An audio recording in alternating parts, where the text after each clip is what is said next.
Hey guys, what's good? Derek here from Bomb Socks with another day of Bomb Bites, where we feast upon the words of Christ, one bite at a time.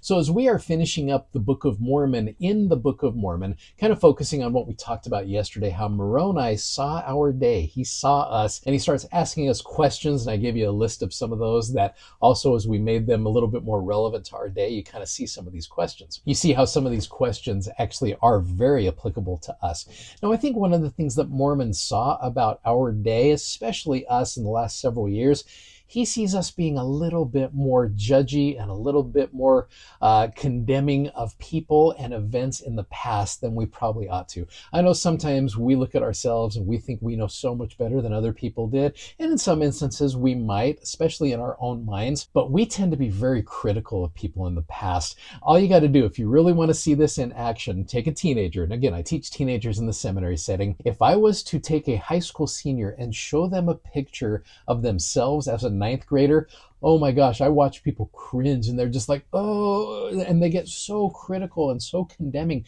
and so judgy, almost wanting to cancel that person and be just like, oh no. And I remind them, I'm like, look, you got to be kind to that person. Here's a person as a ninth grader who is just acting with the amount of light and knowledge they have. And here we are 4 years later. Do you know new things? Absolutely. And I think we do that in our parenting. We do that in we look back and we're just like, oh, if only I would have done this differently. Yeah, we're actually acting with a different light and knowledge that we have. And with that knowledge, sure, that would definitely help us out. But we have to be kind. We have to be less critical. We have to be less judgmental about these individuals. Now, Mormons saw this very clearly. In fact, if you want to read about a group of people who made a lot of mistakes, welcome to the Book of Mormon, right? You go back in history and you see the way the Nephites and Lamanites dealt with one another. You see the way individuals interacted. Yeah, bad judgments, bad choices, not treating people the way they should. Yep, we see that happen in all of us. And Moroni knows this. And I think he shows us how we should view those in the past, including ourselves. If you go to chapter 8, verse number 12, whoso receiveth this record and shall not condemn it because of the imperfections which are in it, the same shall know of greater things than these. We'll talk more about that later on. Behold, I am Moroni, and were it possible, I would make all things known unto you. You go down to verse number 17 of chapter 8. If there be faults, they be the faults of a man.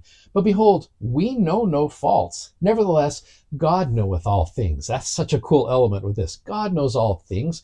Therefore, he that condemneth, let him be aware, lest he shall be in the danger of hellfire. Verse 19, for behold, the same that judgeth rashly shall be judged rashly again. For according to his work shall his wages be. Therefore, he that smiteth shall be smitten again of the Lord. Verse 21, he that shall breathe out wrath and strives against the work of the Lord, and against the covenant people of the Lord who are of the house of Israel, and shall say, we will destroy the work of the Lord, and the Lord will not remember his covenant which he hath made unto the house of Israel. The same is in danger to be hewn down and cast into the fire. You know, these are the covenant people of the Lord. If we've learned anything about covenant peoples, we've read the Book of Mormon and the Old Testament and the New Testament, we learn that covenant people do stupid things. And God loves these people, and he admonishes us who are also imperfect to be kind, to be patient, to be forgiving with people. It is easy to judge people from the past by what we know now. Like I said, we do it all the time. And I think Moroni is saying, guys, not the best way to live. If someone happened to see all of our mistakes and they were brought to light in front of a lot of people and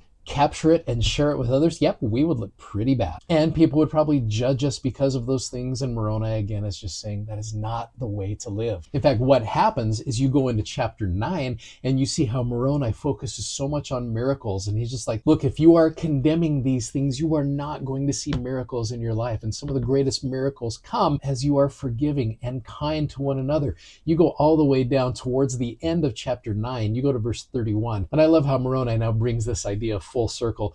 Condemn me not because of mine imperfections. He went from like, don't judge us to, guys, be kind to me, please. Condemn me not because of mine imperfections, neither my father because of his imperfection, neither of them who have written before him, but rather give thanks unto God that he hath made manifest unto you our imperfections, that ye may learn to be more wise than we have been. Here's Moroni saying, don't judge us, don't condemn us, don't cancel us. Will you just learn from us so that you can be more wise than we have been? This is valuable counsel to all of us. You know, there is one perfect person who has lived, and that is Jesus Christ. And I will reserve all judgment for him. As I do that, I start seeing more miracles, not only in my life, but I see miracles in the lives of others. And I start learning and I start growing through those mistakes of others and of my own. You remember the great quote from Elder Holland from the talk, Lord, I believe, except in the case of his only perfect begotten Son, imperfect people are all that God has ever had to work with. That must be terribly frustrating to him, but he deals with it. So should we. And when you see that imperfection, remember that the limitation is not in the divinity of the work. And one of the questions you could ask is, why is it so dangerous to start condemning and focusing on the imperfections of others, including those who wrote in the Book of Mormon, and including ourselves? I think Moroni is trying to tell us, look, be patient, be kind, be forgiving, including of yourself. The Book of Mormon testifies that change can happen through the atonement of Jesus Christ. He is a God of miracles. And as we are more kind to one another, including ourselves, we will see that, as Moroni points out many times in chapter 9, he is still a God of miracles. The God of the Old Testament that performed these wonderful things in the past, he hasn't changed. He still does those today. And a lot of it has to do with how we choose to focus on ourselves and how we choose to focus on other people. God has not ceased to be a God of miracles. Let's be a little bit kinder and a little bit less condemning to people in the past, including ourselves,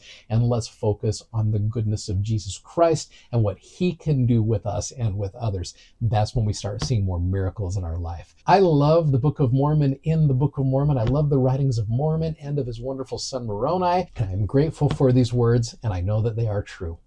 Thank you so much for watching. Thanks for subscribing, and thanks for sharing these messages. We're so grateful that you do that. If you like what you see, please click the like button and share this with others. And of course, if you haven't already, you got to go check out our amazingly comfortable gospel themed socks at bombsocks.com. Godspeed, and we will see you next week. Take care. Bye-bye.